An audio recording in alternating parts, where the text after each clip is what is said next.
Nice. Boom. Boom. Boom, boom. Good to see you. Good to see you too, Robert. Nice. Nice. Thank you for having me. You're welcome. I'm gonna do some shout outs, let you know who's in the chat room right now. Okay. And then will you kick a piece for us just to get us started? I will do that. Let me pull it up right now. All right. So nobody knew that because we normally don't do performances, but you're too good for me not to ask, and I thank you for letting that happen. Callie Greenberg's in the chat, Turco Ono, Katha Cato, Elizabeth Harder, Patricia Whitcos, and Amy Alt, Edmund Armstrong, and Flaco Navaja. Flaco. Dino Antoniu, Askia Farrell, Gio Flores, Rafael Latorre, Linnell Thompson-Carter, Daniel Shaw, Jack Fuller, Adam Cohen, Lamont Jack Purley, Taval Williams, Frank Foster Bolton, Ellie Blaze, Samantha Firestein. We got a full house. Winnie Maria. Yeah, here we go. Wow. So Becky Savell from Simi Valley. So just so for new people in the audience, you're going to see me looking left. You're going to see me looking right because I'm looking at two different chat rooms here tonight to take your questions for mums and also to take comments as well. So just so you know, I'm paying attention, but I got to look left and right to grab some of the action. So I'm going to cool out for a second and leave it to you, mums. Why don't you drop a piece on us? A spoken word African griot. Okay. And pardon if you hear my dogs barking. There's some fireworks happening, and they like to freak out when they hear fireworks. So they're upstairs. They may bark a little bit. But anyway, I've written a few pieces that all have the same title with different subtitles. The main title is Paradoxical Love MC. And the title is are parts of the 3 plays that I've written. So I kind of wanted to like culminate them with a few poems. Anyway, this is called Paradoxical Love MC Nature. This morning I woke up abrupt with a rush of fear from a nightmare that plagued my night. The thought being that no one ever said that this life would be fair as is in nature, and I ain't properly prepared for the fight. So I meditate on the natural. I think, I write, quickening the time between the computations in my mind and my pen. I transcribe rhymes verbatim based on what I hear in the trees just outside my window in the breeze. Some squirrels, some birds, some bees, the wind and some leaves, a homeless man rustling through the garbage for plastic bottles, entities surviving, adapting to what they have been dealt. I decoded the conversation heard at the crack of a dawning sky. The leaf was like, if I could write, I'd impose a writ hidden in a lie, like alternative facts or telling people that they're black and lesser than white. You can't go in this door, but you damn sure could fight on the front line of this war and had them followed around my store. If I had control, I'd process their taste to generate the vomit to turn up economic spit, the distraction. I was like, oh shit, rushing to get it all down. The wind blew to interrupt, and the leaf was like, bust it. And the wind said, listen, clown, you can't enforce a course to define the movement of the blind constant. Birds flew in tight circles through the wind, chirping the changing math in their migration, confused by the climate changes. Squirrels was like, there's an infinity between the digits. But then them plastic bottles rattled and I couldn't make out what they were saying, but the bees laughed. Yeah, the bees laughed. The leaf was like, well, that's kind of what I've been saying. They too into their selfie pictures to see the statistics. As I wrote frantically, I was like, damn, I can't wait to spit this. And the wind said, wait, ain't it on us to make them understand? I blow water their way, rip apart their land.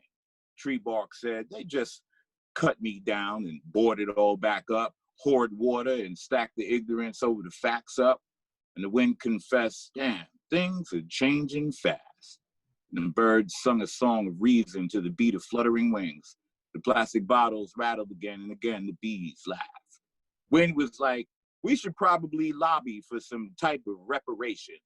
And the Leaf was like, it's a waste of time to beg a liar for your life. And there was silence there for a second before I coughed from a draw of smoke of burning flowers in front of the exhaust fan. Leaf said, let's consult the wind and go back over these minutes in light of the moon in the night. And I looked at what I wrote and the title became clear. It ain't fair, and it damn sure ain't just. A strong tree branch bellowed out, a pox on the house of those who chose to douse their fear in a supremacism devout governing idea enough to alter a people's worth and the wisdom they shared before they were snared. Ain't see that coming, ain't recognize that skewed, egregious, unknowing of this obvious earth, a hatred and pointedness in its voice, like it knew something others didn't. A squirrel chimed in sadly, ever since I dedicate precious time foraging for that bitter sublime I must have dropped out of my pocket somewhere when I first got here, because can't no way this existence be this unfair, right? And I wrote without thought, there ain't no fair, and there ain't no just for the zebra grazing on the plain and the wildebeest trying to sip safe, hoping the crocodiles is gonna be tame. This disparity is old. The beasts accept their fate, their function on the food chain, while we clamor for justice, begging to be treated right. And the Leaf was like, that's what I'm saying. Let's do what they done. Let's take advantage and spread some lies, son. We already negative in the course. And the sun, just under the horizon, burning the mist off. The squirrel was like, when you expect things to stay the same, time don't go backwards. How it used to be is just a perception. Everything changes, even the facts. They too strong or we too weak. Nowadays, I can barely make it across the street, even be seeing my cousins trying to bury their nuts in concrete. And the others, they just end up as roadkill. The wind said, sunlight still could make a halo in hell. I'm not sure what that meant, but I know what I know on this side of the red line. The wind paused at that moment and said in a confident blow, survival and resistance is our essence, in our instinct. And then again, there was a searing silence, but this time full of rage and acceptance. And then the plastic bottles rattled again. Yeah. Yeah. Right on. Thank you, brother. The chat is blowing up, man. They're blowing up. I got to tell you some of the comments while you're rocking it. That's beautiful. Callie Greenberg says, it's the truth. Becky Savell says, beautiful. Turco Ono says, if this was the early 60s, I'd be snapping my fingers. Very cool. Snap, snap, snap. Dug it, dig it. Callie says, jaw dropping. Capper Pat, putting some muscles up. All right.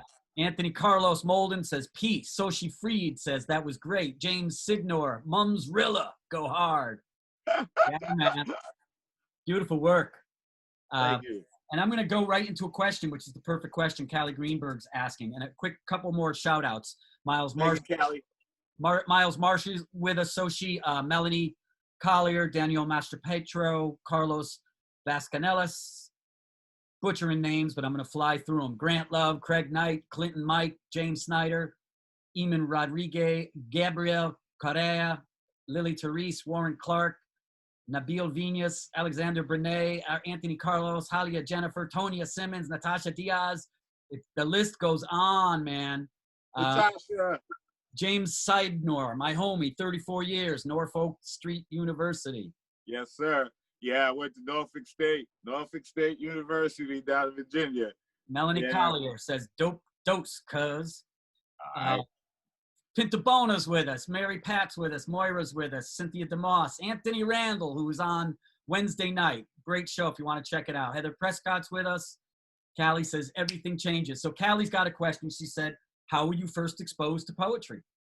Oh, shoot. My earliest memory of writing a poem was for this girl in like 5th grade.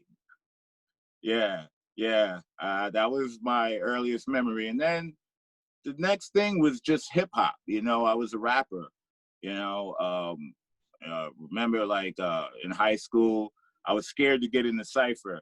You know, I would go to my boy's house and he was a DJ and we'd make tapes and, you know, have fun. And he encouraged me to get into the cipher after school, but I was too scared.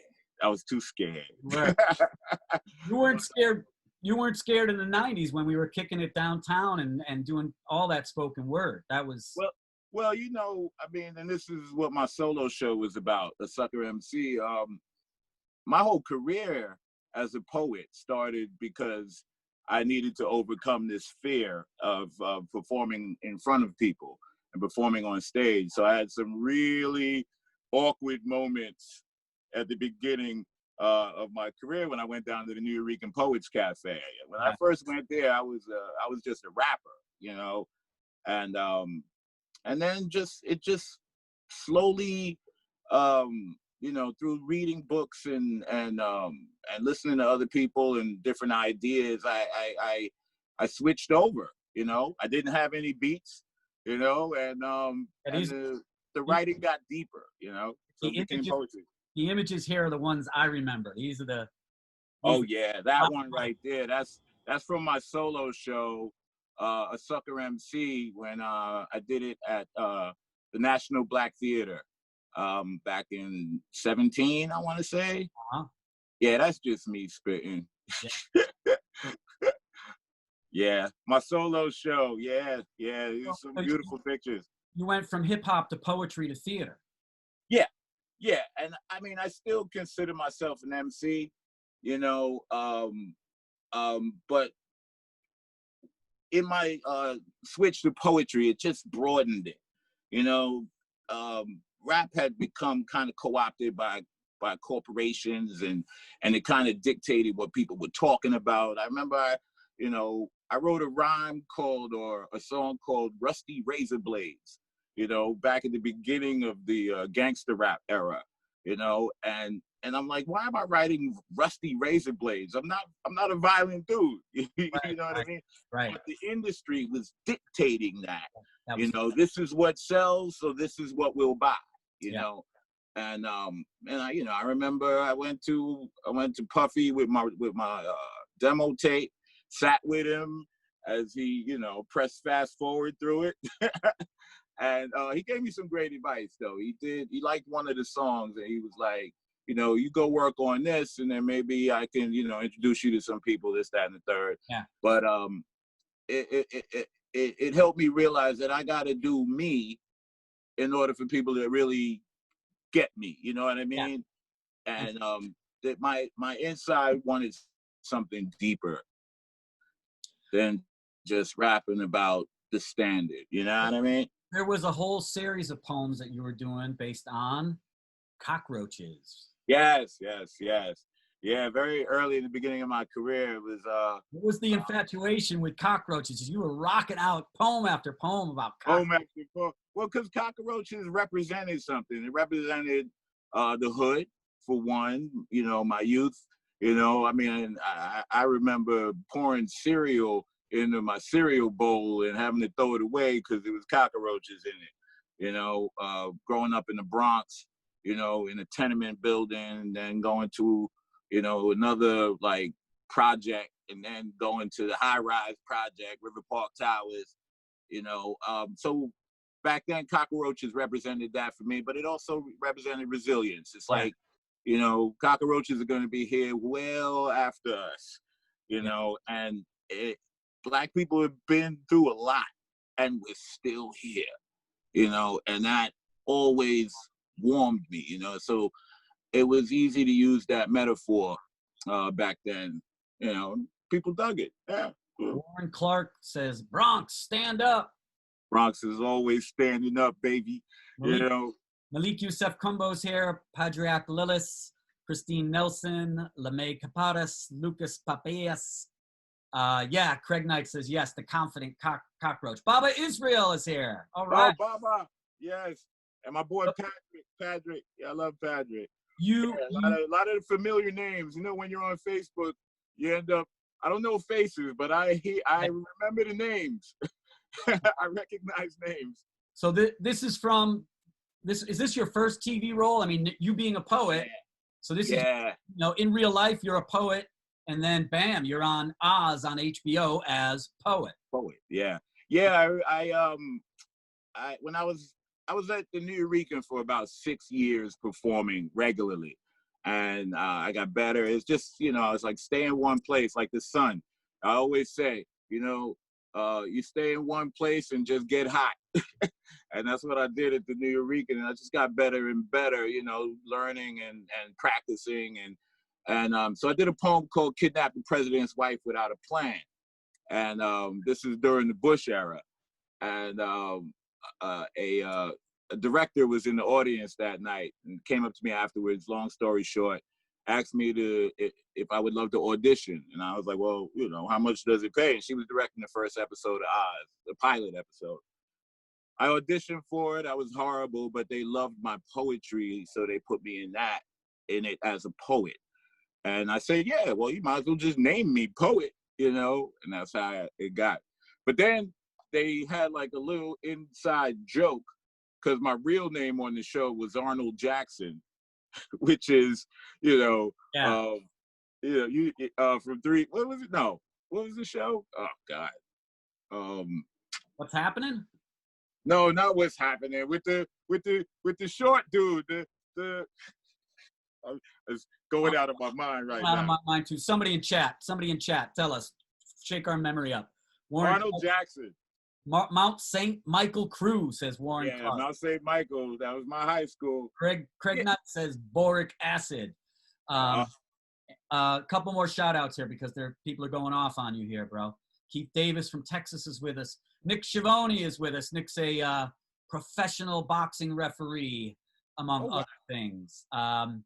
We got wow, awesome during the poem. Wow, that was amazing from Anthony Randall. Awesome sauce. You're totally rocking, Craig. I'm obsessed with you, says Callie. Ruth Farmer's joining us. Damn, that was fantastic. Elizabeth Harder, Michael Swiskay, a symphony of words. Good as it gets ever, says Cynthia DeMoss. Amy Alt wants to know, what do you think of Kendrick Lamar? Love Kendrick Lamar. At first, I had a problem with the different characters he would play with his voice. It was a little weird and a little off for me, but I kind of got into it. And then, like, his message is just so strong, and it's what I've always wanted from hip hop. You know what I mean? Yep. And so I love Kendrick Lamar, no doubt. Strokes, baby. Different strokes. Different strokes. That's right. That's right. Arnold Jackson. Yeah, that was like their little inside joke on Oz. Oh my God, that's great. Callie Greenberg wants to know, in your opinion, most influential hip hop artist. Oh, well, for me, it's Rakim. It's always gonna be Rakim. I don't care.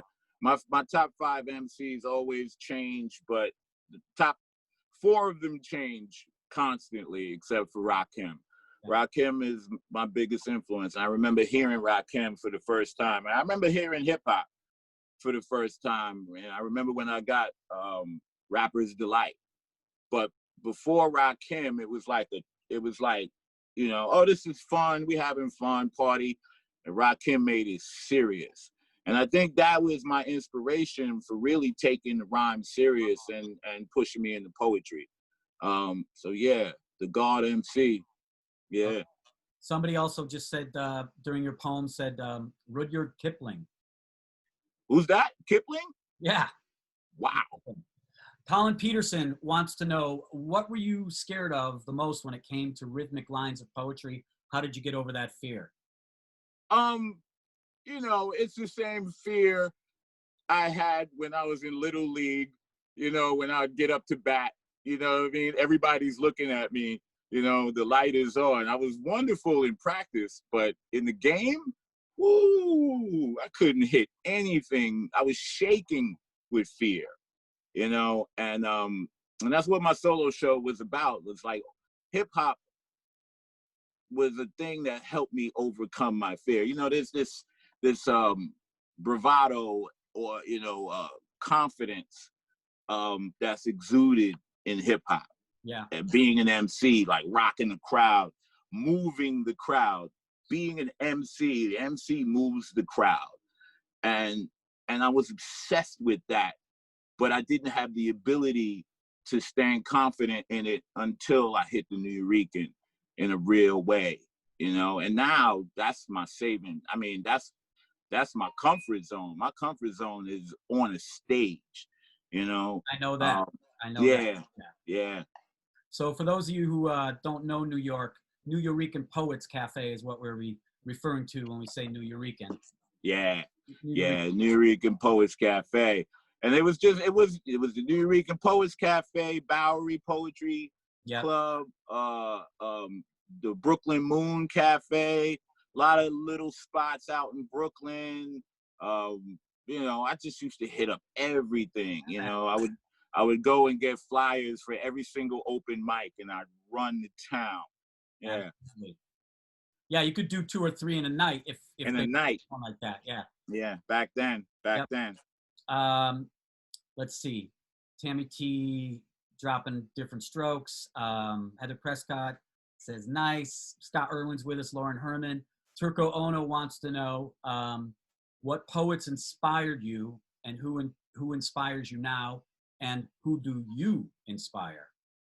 Oh, well, I mean, I got a few mentees around town, you know, who also mentor me. You know, it's always wonderful to be able to inspire young poets, because there's something that you learn in helping somebody else, you know, and going back through your own experiences and, you know, remembering the things that you've learned. It helps me to grow, you know, and as an orator and a poet, and an MC, like, I'm always growing, you know. Right now I'm studying melodies, you know, different MCs who incorporate melody or are melody first, you know, as opposed to lyricism. I got a lot of inspiration from the last poets, you know, and Abiodun Owele. He was a wonderful mentor early on. And, you know, really just seeing him smile, he would close his eyes and smile when he heard me spit. And that meant so much. Like, you know, like these guys who basically risked their lives in the 60s and the 70s, you know, during the civil rights era, you know, to write some of the stuff that they was writing, you know. I mean, dude, they in some FBI papers deep somewhere, you know. They were being followed, and back then it was really dangerous, you know. And he also helped me realize the power in words, man. You can galvanize some people with the right words. You know, it's why we chant when we protest. You know what I mean? You know, it's great here. You go to Africa, and those chants are ridiculous. I remember when I was in Ghana, man, and I performed for some kids in Ghana, and the rhythm, you know, they just attach themselves to the rhythm of what I was saying, you know. And I remember I paused in the middle of one of my poems, and they just erupted in clapping, right, in applause, and I wasn't even finished, but they were so tuned in to the rhythm that they just thought I was done. They was, that shit was fantastic. So, you know, and then you know, the power of the word, man. The pen is just as powerful as any sword, you know. Absolutely. Christine Nelson says, I love Craig muMs, and I remember you, Galinsky, years ago. Good to see you both. And muMs, the best on Oz. Damn, I missed that show. Thank you. Timothy Dark is here. Jenny West. That's my man, Timothy Dark. He's a great artist, Timothy Dark, man. Y'all all should check out Timothy Dark. C. Pell here. Luis is here. Jennifer Lavigne, Denise Scott, James Sewell, and Craig Knight wants to know, what are you reading now, muMs? What am I reading now? I am in the middle of reading The Warriors. The book that The Warriors is based on is called Anabasis. The Anabasis, Upcountry. It's a Greek book about wow. I I can't even. It's not in front of me right now. But man. Yeah. But I'm reading 2 books. I'm reading the book The Warriors, which is a longer version of the movie, and then I'm reading the book that the book Warriors is based on, which is a great. I got a show that I'm working on that I'm writing now, and I definitely got to talk to you about that because there's a slant with the Warriors involved in it, and I think maybe you can help me out with some insight here. Yeah, The Warriors is pretty brilliant. You know, I mean, we have a thing about like with social media, it's about individuality. Everybody's got their own individual self and their own individual issues, but then that becomes lonely. And then you seek out the people who have the similar issues as you, and then you align with them. And then the next thing you know, we're in, you know, tribal culture, gang culture. You know, it's very interesting. You know, I came up in the Bronx during the gangs. You know, they stole my brother's bike because he didn't want to join the gang. You know, the Black Spades, the Savage Skulls, Savage Nomads, the Chingalings. There was a lot of that when I was very young, but it was intriguing. You go back and look at documentaries about them. Those guys were forming themselves like they were their own government, you know. Yeah. And of course, gangs had got started to protect their own neighborhoods, you know. And where are we at right now, you know? So there was part of me that was like, this is interesting. This may come back around in a way, you know. So that forced me to jump in. Did you happen to see the documentary Rebel Kings? Yeah. That's what I'm talking. It's beautiful. For everybody out there, if you haven't seen Rebel Kings, you gotta see this documentary. It explains so much. I mean, and that's a documentary I was talking about. Like, if you listen to them talk, it's like gangs would have a minister of information. You know, they structured themselves very much like the U.S. government. Yeah. Yeah. It's 10:30, which means our show is over because it's only a half-hour show. Unless Are you kidding me? It's 10:30 already. Right? Will you stick around for a few more minutes? I'm sure the chat wants us to hang, listen a little bit more. You got a few more minutes? Oh, hell yeah. I got so much shit to talk about. Good. So in order to start overtime, I got to play a game called 5 Objects. Being in lockdown, I was like looking at things in my house going, shit, I still have that? Why do I have that? Oh, thank goodness I have that. So I'm going to show you 5 objects, one at a time. And you just give me, you know, your gut, your first thought, whatever it is. And let's see. Let's start with this one. It's a football cookie jar. Oh, my God. Football was my life. Junior high school and high school. In fact, you know, before I was rapping, I mean, there was the dream of playing in the NFL. Really? I actually, I had got, after high school, I got a congressional nomination to go to West Point to play football. They wanted me to play football up there. But at that time, I was coming out of all boys high school and junior high school, and West Point was all men at that time. And I was What position were you? I was a middle linebacker. All right. Here's item number 2. Item number 2 is one of those little trucks. Oh, man. I used to love my trucks. I used to love my little toy.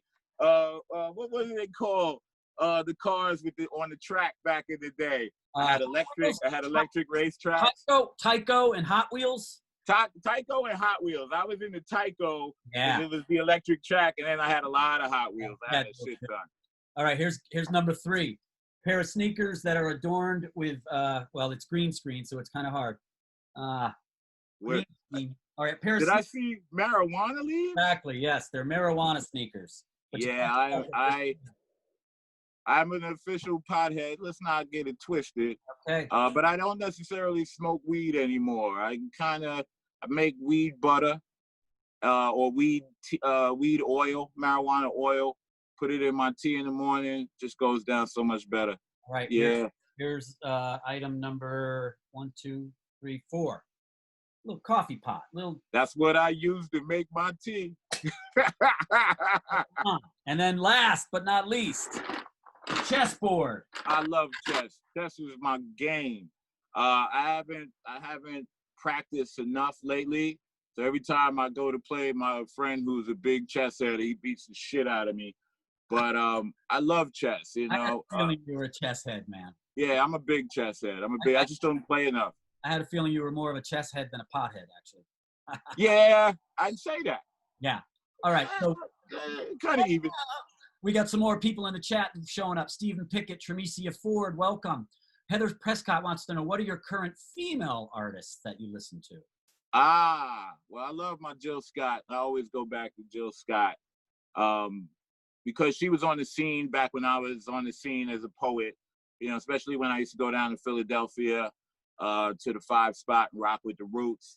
And I just love her. And I love that she identifies as a poet first before anything. She has a wonderful voice, but she is words first. Also, my homie, Shaki, I don't know if a lot of people remember Shaki, Nifa Walida. She's a beast.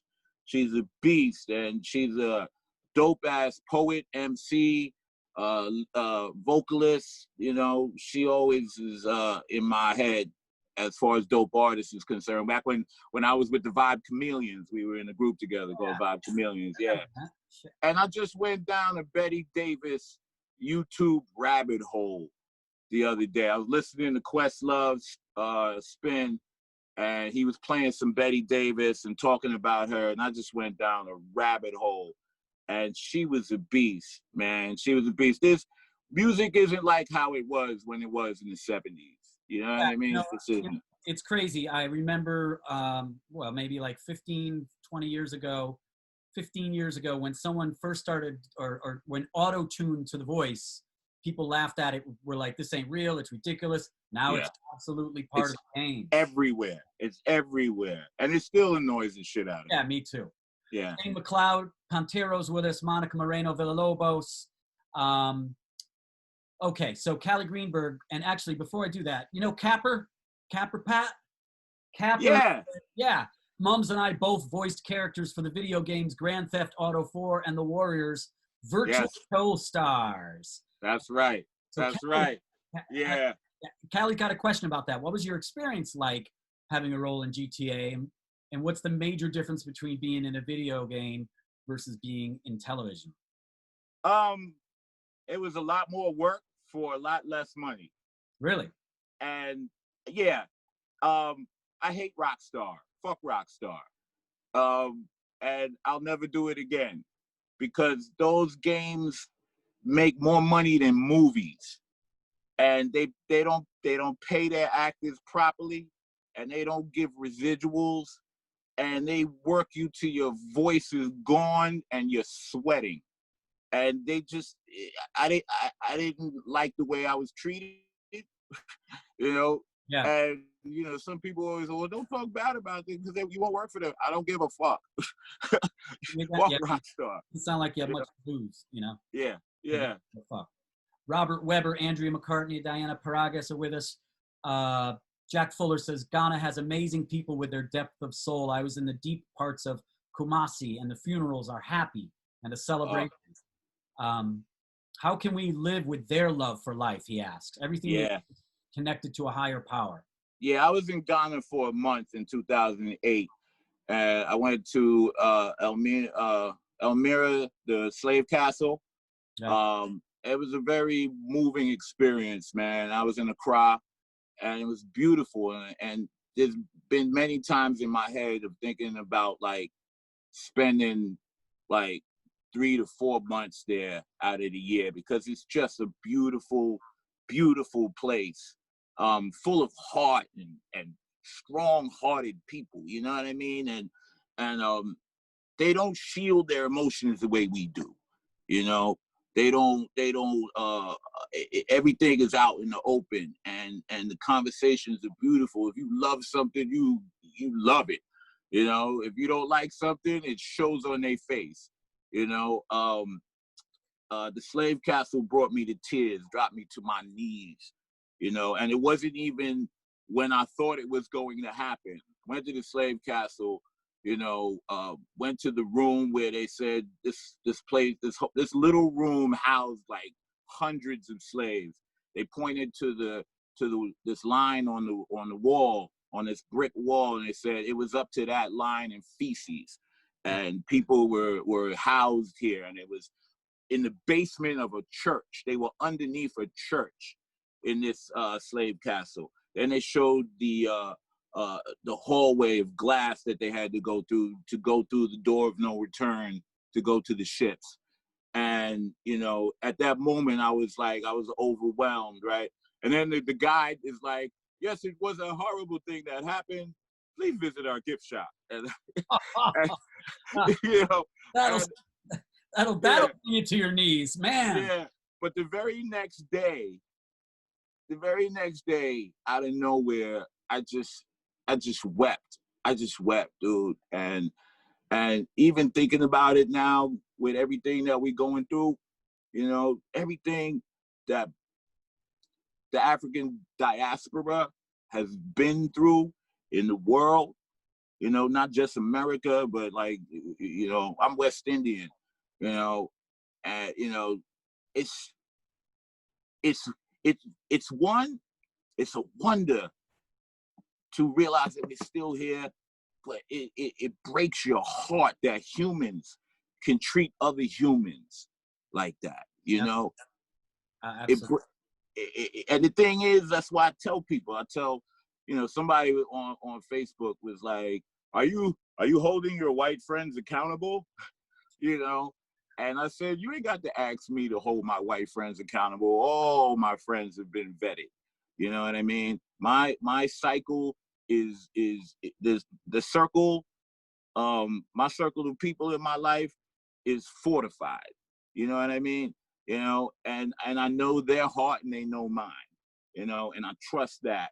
But, you know, if you are brokenhearted about the treatment of Black people in America, then you're not white.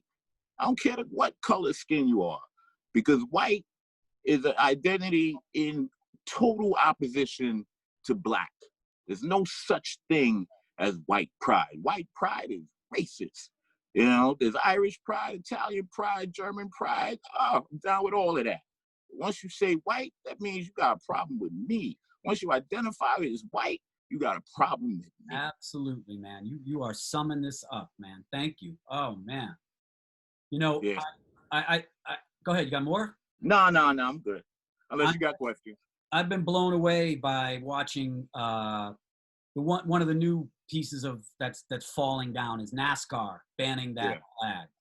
Like the fact that they did that, like, and I know we've seen little changes all along, but this is a landslide right now, and there's momentum right now, and we got to capitalize it and keep that pressure on, because this is happening for real. It's happening. It's happening for real. And the thing is, I keep having to come back to this idea. I mean, of course, we want legislation. We want to defund the police. We want, you know, chokeholds to be banned. You know, we want statues to be ripped down of the Confederate. See, which is a no fucking brainer, you know. But the real fight, the fight is an ideological. The fight is an ideological. I can't fucking pronounce anything right now, but yeah, but it's white supremacy ideology. Yeah, you know, that affects us all, and that's the fight. And that's a long fight. Well, there is no reparation that can be given that will, you know, make everything right. You understand what I'm saying? You know, and of course they are like, well, what can we do, you know, so we can get back to normal? There is no normal until white supremacy and the ideology of one person being better than another person for race, economics, whatever the fuck. Until that's done, we gonna be fighting. So I tell people, it's like, this protest isn't a one-time thing. This protest has to be part of our everyday. Yes. And we need our allies to understand that. So my thing is, the emotions right now are crazy raw, and we can take the time to pause, you know, and just make part of our everyday protest about humanity. You know what I mean? Yep. You know, Yeah, man. I'm also of the thinking that, you know, Amy Altus said statues are coming down on Monument Avenue in Richmond. yeah. But what I don't want to see is those statues dumped in a river or hidden in a closet. There's got to be a museum where we can go see those statues and know about that history. Because if those statues disappear and get destroyed, 20 years, 30 years from now, it's going to easily be, that never happened. That never happened. Yeah. I totally agree with you. You know, you think about Columbus and Columbus Circle. That erection of Columbus in Columbus Circle is an honoring to him, and we don't want to fucking honor him. Yes, take that statue and put it in a museum so we can know what happened. You know, let's not bury it. There's a 9/11 museum. There's a Holocaust museum. Well, let's put up this Confederate slavery museum. Yeah, because the Civil War was fought because the South wanted to keep their slave. Yeah. If the South won, I'd be a slave right now. Well, I'm proud of one man, John Brown, who. There's some pictures in there. I did a play called Insurgents, where I played Nat Turner. Nice. And there was another actor, I can't call his name right now, who played John Brown. And I had to learn about both. You know, I knew a bit about Nat Turner, and I had to do my research for the play, but I didn't know that much about John Brown. And it's beautiful to know that there were white people at the very beginning that were like, "What the fuck are you doing? Yeah. Are you guys crazy? You're enslaving people." You know what I mean? There were white people against that from the very beginning. I think they're about to do a movie on John Brown. Yeah, I think so too. I can't remember some famous actor. Oh, maybe it's Ethan Hawke, I think. Interesting. So, That story needs to be told. I want to talk to you about Hollywood and your experience there. But before I do, I want to shout out a couple more people that have just jumped in.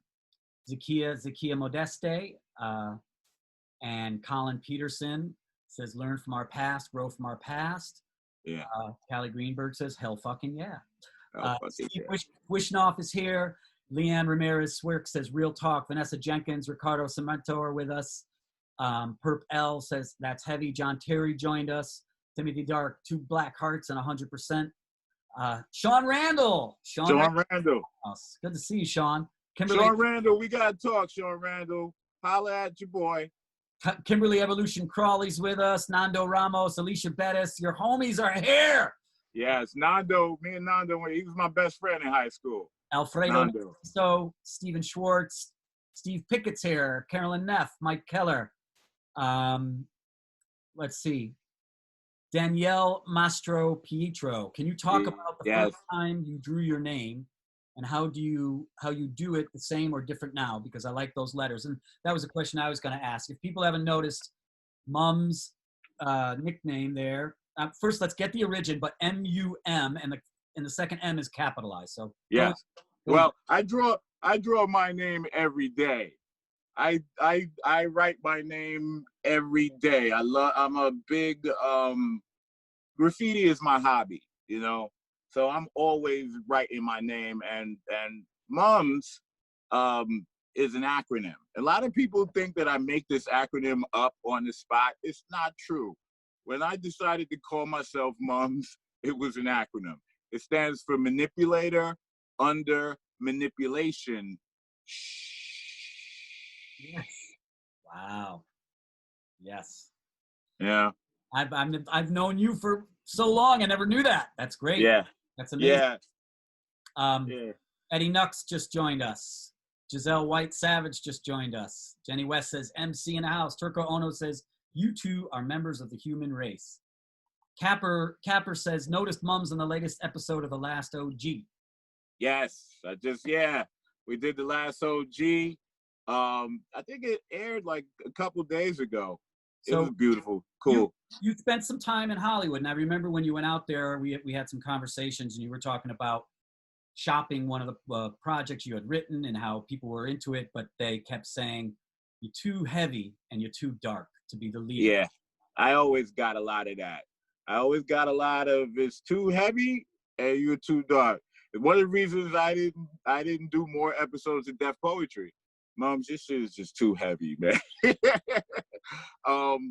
And you know, and I take that as a compliment. You know, I write to learn in a lot of ways. You know what I mean? Yeah. So, you know, I get bored writing about the same thing. Like, you know, I study philosophers and I love to write about existentialism. You know, why are we here?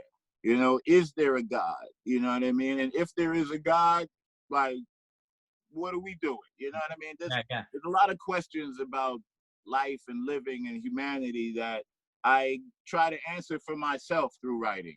You know, so I'm always learning in that respect. Hollywood, boom. I went out, I paused after Oz and came back and took care of my mom for a little bit because she was alone, you know, and everybody else on Oz had ran out to LA. If you notice, there's a lot of people from Oz that are huge stars, you know. A lot of cop shows too. A lot of cop shows, and yeah. that's, you know, and that's fine. I don't regret nothing. I regret nothing. Yesterday is gone, but I ran out to LA in 08. Just by happenstance. I got a director wanted me to do something out there, so he bought me a one-way ticket, and I was like, all right. Let's see what this is about. And I got out there, and I you know, I spent about like 3 years out there. I dig LA, but I'm from the Bronx. You know what I mean? It's just, I don't want to say anything bad about LA, but I'm from the Bronx. I did enjoy that LA is a morning city. Everybody's up early. Did a lot of hiking. I lost some weight because my manager was like, well, I mean, my agent out there was like, listen, Mums, I represent a lot of heavy guys, you know, and, you know, there's a lot of roles for heavy guys, you know, but if you're telling me that you want to be a leading man, then you got to lose 50 pounds. And I was like, damn, that's real talk. Somebody said it to me straight, you know.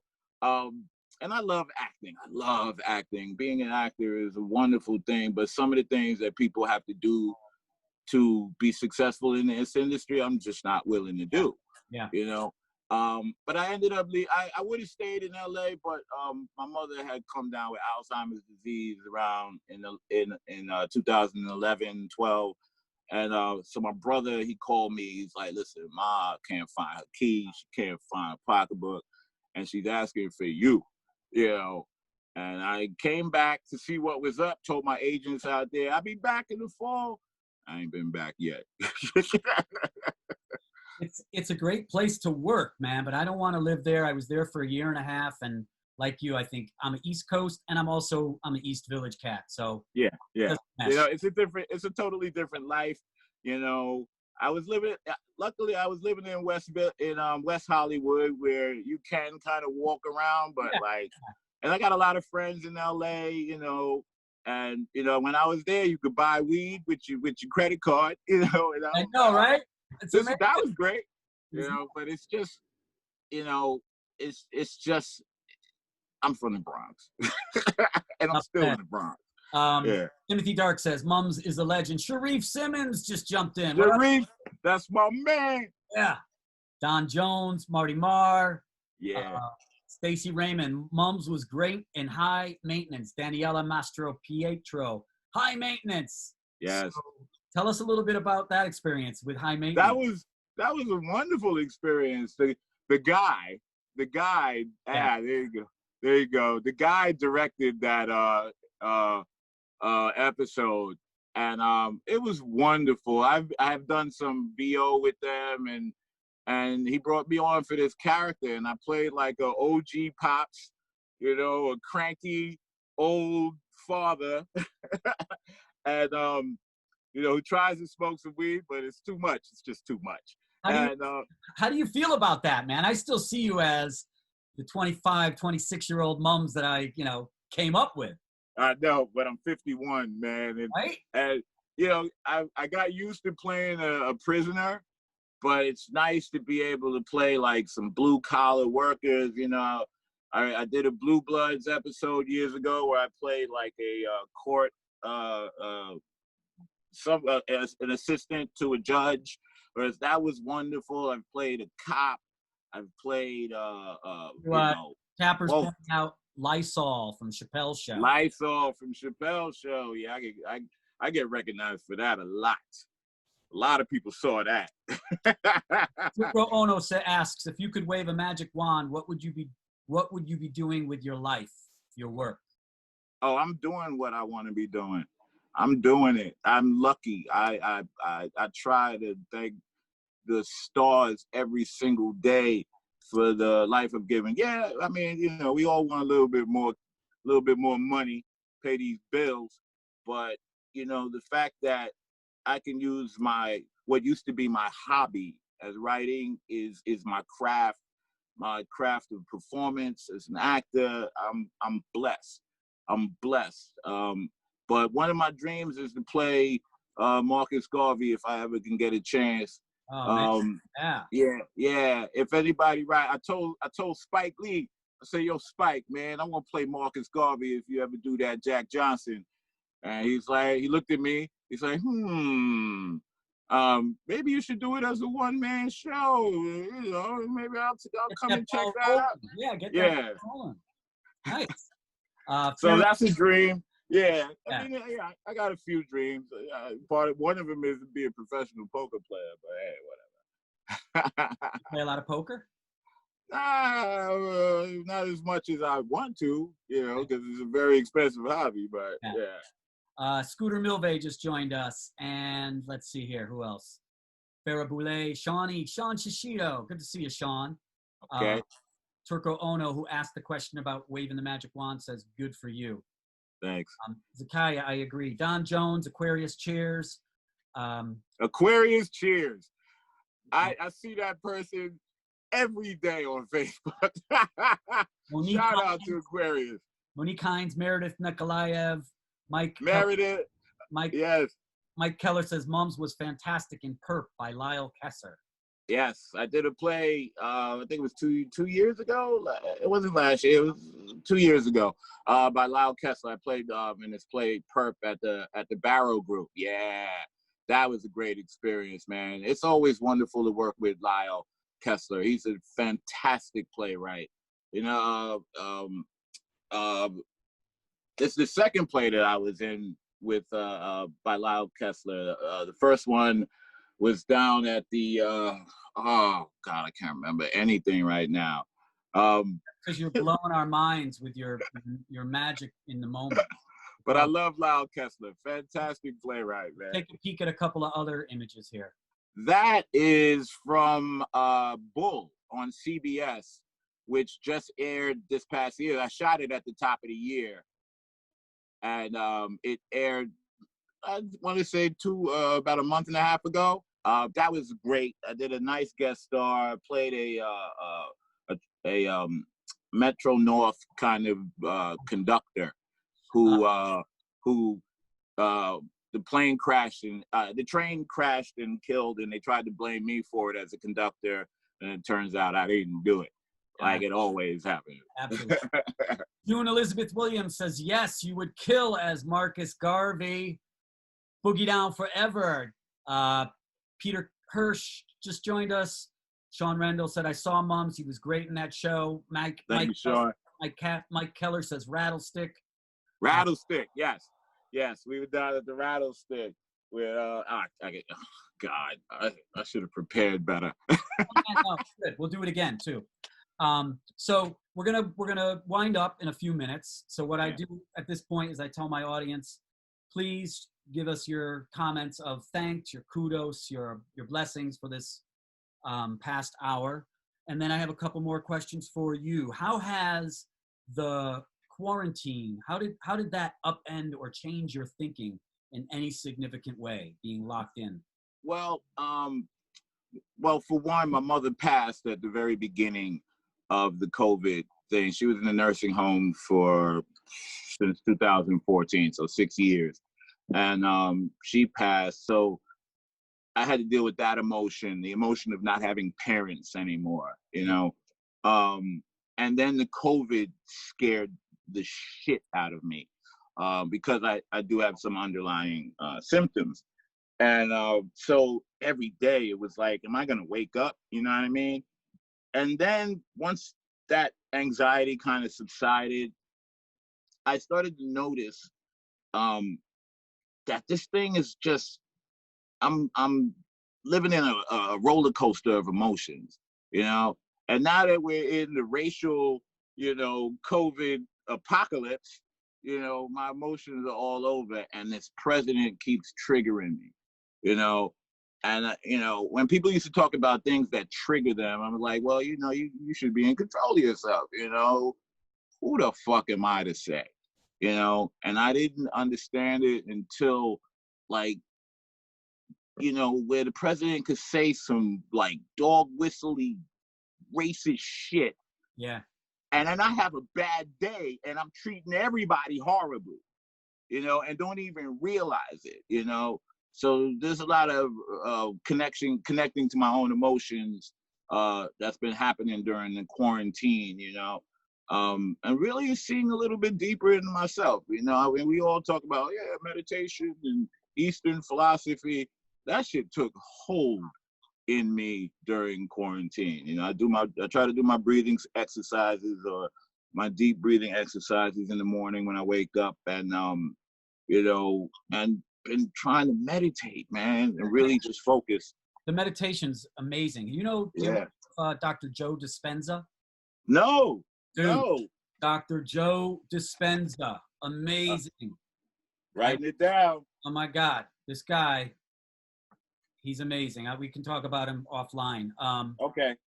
Let me ask you, this is a real serious question, and I ask everybody who's on the show because we're on a Zoom call. Yeah. Are you wearing pants? Hell, I got shorts on. Okay. Hell yeah. I'm wearing pants. I got shorts on. You know, I literally have not left my neighborhood in the Bronx since February. I got my electric scooter. You know, I go around the neighborhood. I got my Jamaican restaurant around the corner. I got the bodega around the corner.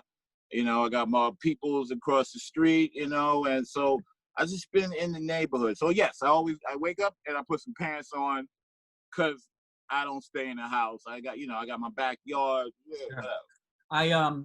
I just found out that there's a new ferry right near my house that runs up to the Bronx. Yeah, there's a ferry. It's not really close to me. No. You know, it's probably like a $25 cab ride to get to that ferry, but I'm going to hit it because just to ride a ferry from the Bronx down to Manhattan, I have to do that. Maybe I'll come up and visit you when it's clear, when the coast is clear.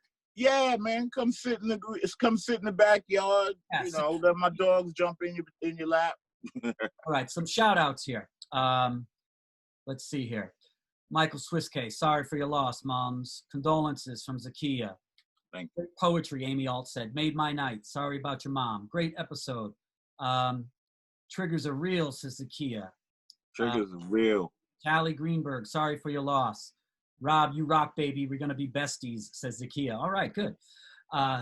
Scott Irwin knows who Joe is. He said, love Dr. Joe's work. Cynthia Moss, what link do you want him to send? Send out a link, Callie. Oh, I got you. Let's see. Where is Neil Kane? Somebody wants to know. You know? Neil Kane. Someone said, ask where his friend is. Neil Kane. Oh, shit. Wait a minute. That's a deep thought. I got to think on that. While you're thinking, Dave Tucker II says, I write to learn. Love that, Craig. Thanks for interviewing moms. Great show, says June Elizabeth Williams. Craig's one of my favorite actors, says Peter Hirsch.